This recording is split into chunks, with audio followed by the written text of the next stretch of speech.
Hi, and welcome to Let's Talk Photography. My name is Steve Perry. I'm a portrait and headshot photographer in Cornwall, Ontario, Canada. The other day we were talking about lighting, and I thought we'd continue talking about lighting today.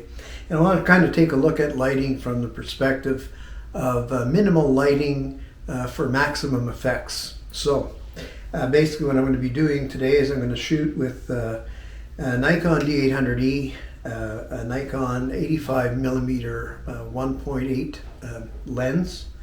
I'm going to be using the Westcott Rapid Box Octa, a Nikon SB910 Speedlight, and for my backdrop I'm going to be using the X-Drop backdrop that I've talked about before. Today we're going to be using a black background because I want to go for a much more moody shot, and we'll go through a couple of different very simple setups, and then I'll import them into Photoshop and do some post-processing, and then I'll post them at the end of the video to show you exactly how they turn out. Okay, so the first thing that we're going to do is in this first portrait, I've got the Octabox, and I'm right on the edge of it here, so it's going to come across like this. I may just put it up a little bit higher and tilt it a little bit. I want to try to get the Rembrandt lighting on this side of the face, and I'm going to be, as always, I'll be controlling my camera using the Cam Ranger with my iPad, and that's how I'll take the shots. Okay, so the nice thing about using the Cam Ranger is that I can hold it in my hands here, and of course when I'm holding it down here, it's not in the frame at all. But I have a live view of what the camera is seeing, so I can see exactly how I am in the frame, and I can position myself with the softbox here because I do want to get a type of Rembrandt lighting. Now, of course, just using the one light, I'm not going to be separating myself from the background, but I have a couple of actions in Photoshop where I can add light to the background, and it almost looks as though the background, well, it does look, it doesn't almost look, it looks like the background had been lit. A little bit later on, I'll show you one with a rim light, just to separate myself from the background, and then you'll see the difference. So all I have to do here is, I'm going to take my glasses off. I just click on my eye to autofocus. So right now the square is completely on my eye, and then all I have to do so just have to go in and pose a little bit and take the shot.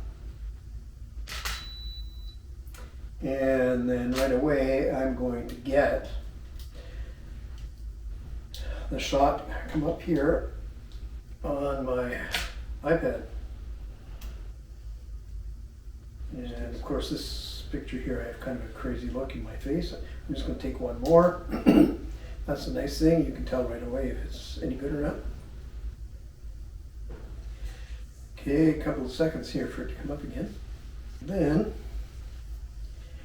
I can actually go full screen. I can probably show you this on the monitor. And there it is. Picture right there. And then by looking at that, I can tell it does have the Rembrandt lighting in there. So that's going to be a good one. Really nice catch lights in the eyes is something I always go for. The eyes, and I can check to see, and I can tell here now by blowing it up that the eyes are tack sharp. And then after that I can just go to there, and then we're back into where all the settings are, and you can see the different settings. If I bring it in really close, maybe, yeah, you can see the settings on there. So anyway, I'm going to take a few more and then I'll be back. Okay, so now if you look, what I've done is I've moved the softbox to a 45-degree angle, and I've tilted it a little bit, and you'll see in the photo that there's a kind of a different look to the lighting. So the next ones I'm going to use a rim light. Okay, so as you can see, what I've done is I've added the rim light right here. So this one is at 1/16 power. This one is at 1/32 power. And again, this one here has a Nikon SB700 speed light in it.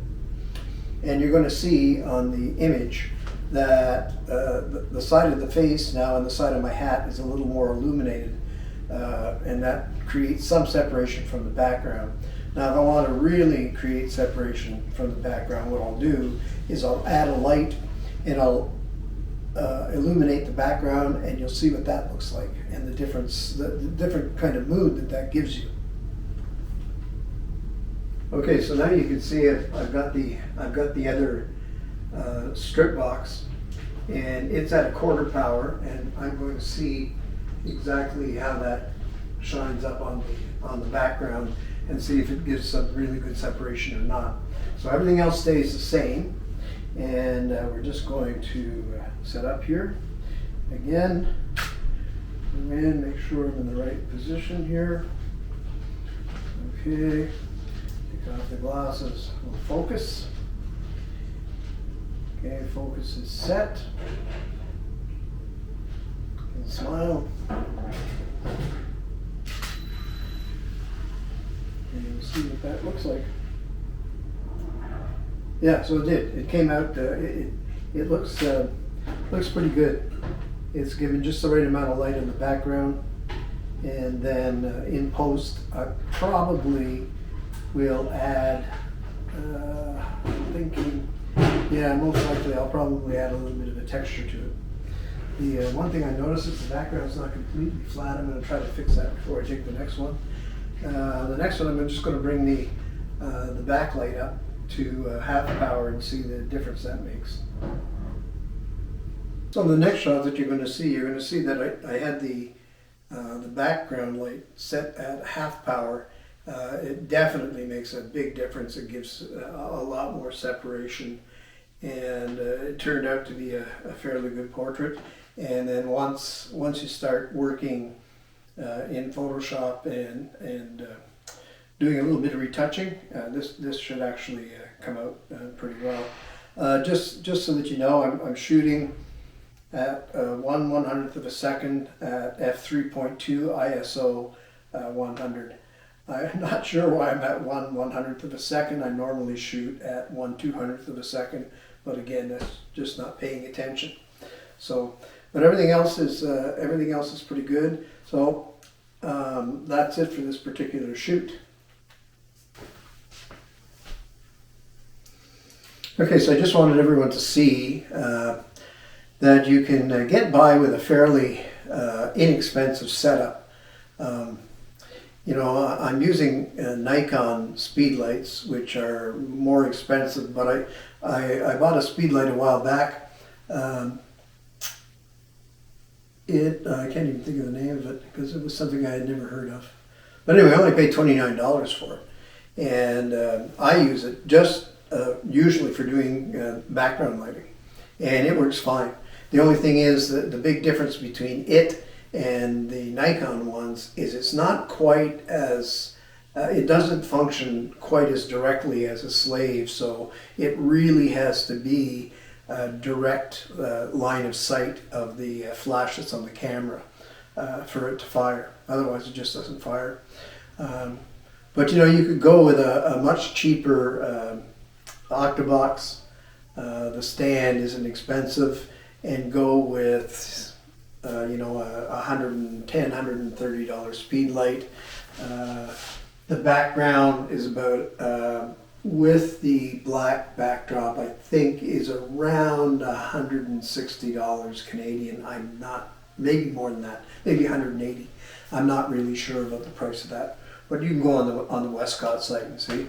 And it's very portable. You know, if I was going to go someplace outside the house, I mean, to bring this and the backdrop would basically be nothing. And then I can do the back, I don't even need the background stuff, I can do that kind of separation in post. So hope you enjoyed the video. If you did, like, subscribe, and if you have any comments or any suggestions, let me know.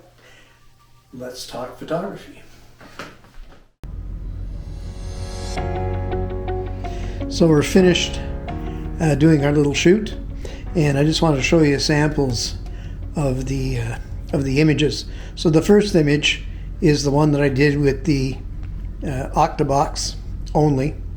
The problem with that is the background separation. The background separation doesn't bother me very much, but it really bothers some people. If you don't have some type of edge or rim light or background light, they say that you're just a floating body. But I think it all depends on the mood that you're going for and the way that the shadows fall on the face and the rest of the body. So that's personal preference. But you can see this one here, what I did to make it look as though I had some background lighting is I used an action in Photoshop by Sean Archer portrait. And what it does basically is it gives you two lights, and I place one on each side of the person. And it really does look like you're illuminating your background. So that's the very first one. Now in the second example, it's the one where I had the edge light and the Octabox, but no light on the background. Again, in this one, you're going to notice that camera right, you're going to see the edge light on my shoulder, my arm, my hat, and on the side of my face a little bit near the back.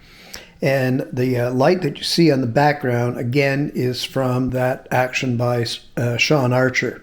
That's what I used for that. So it gives you a very nice looking portrait. And again, I've used some color grading here. I've done a little bit of sharpening. I worked on the eyes a little bit, but I mean, other than that, I haven't done an awful lot to it. So the next one that we'll look at is the third example. Now in this third example, this is the one where I use the three lights. So I'm using the Octabox, the edge light, and also I'm illuminating the background. And in this one, there are no actions. What you see is what you get. I haven't dropped any texture in the background or anything. I have color graded the image, and I've applied some LUTs to it. So. And I always do a little bit of sharpening, and I try to add just a little bit more light to the face all the time, just to really bring it out. And of course, with almost all the portraits that I do, I always do work on the eyes, because the eyes to me are such an important part of the portrait. So basically, that's how I've done it. The one light, two lights, three lights. Using Sean Archer Portrait Master. All I use it for are the lights in the background to make the background look illuminated. He does have within that action, there's stuff for eyes, split toning, and some filters. But generally, I like using my own filters, and I like doing my own color grading and stuff like that. So I just find it's a lot of fun. So anyhow, as I said before, I hope you enjoyed this, and let's talk photography, and I'll see you later.